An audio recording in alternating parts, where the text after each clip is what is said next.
I was diagnosed in May, almost to be a third-year anniversary. I don't like to call it an anniversary when you're diagnosed with cancer, but May of 2010. I'd had a shortness of breathing in January. Went to see my physician. We basically did nothing. I got over that. 5 months later, I have a migraine headache for 30 days, 24 hours a day. I end up in an emergency room. They do an MRI, and I have a brain tumor. They schedule this is a Sunday, they schedule surgery for Tuesday. They do a body scan on Monday and find out not only do I have brain cancer, I have a lung tumor.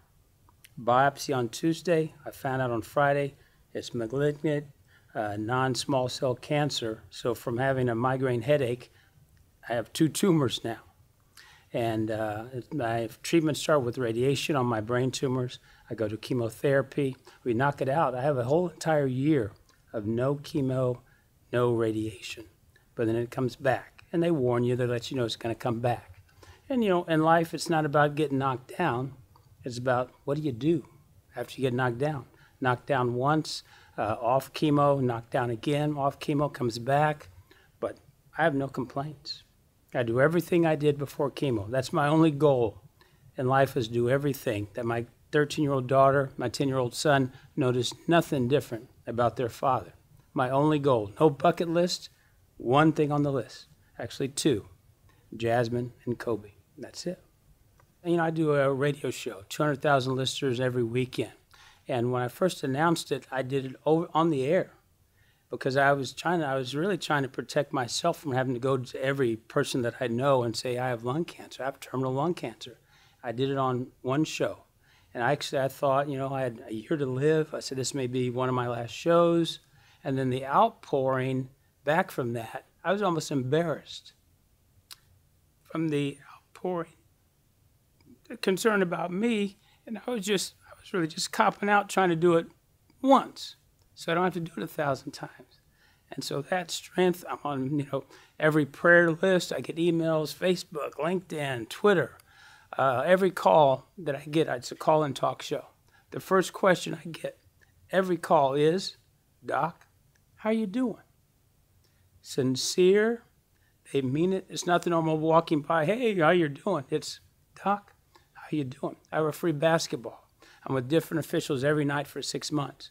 First question, Doc, looking in your eye, not the past, you know, hey, how's it going? Doc, how you doing? I mean, really, how are you doing? How can't that make you stronger? That support, not expected, out of nowhere, you know. So I have to live, I want to be an example for all that support that I get from friends, family, and fans. You survive, you need to be an example for others. People are going to pass away from this. I may pass away from this, but be an example while you're here. Be a strength, be a support, be a positive while you're here.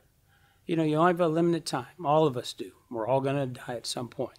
I had a young lady call me, a realtor like me.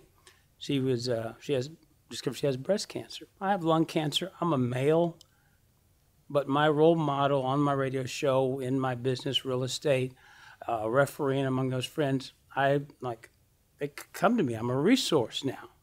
Not whining and complaining about my pains, aches, and chemos and stuff, but a resource. And actually, that helps you. Their focus on only lung cancer. Clear all the myths first about, do you smoke, don't you smoke? Get rid of the questions. Go to the answers. They don't spend time on questions. They go to answers. And people they support recognize that. There's no criticism. There's no negativity at all. At all. It's all about positive options. How do you treat it? After you treat it, what do you do? What are your caregivers? You know, there are people that help you that are going through the same struggle. They support them as well.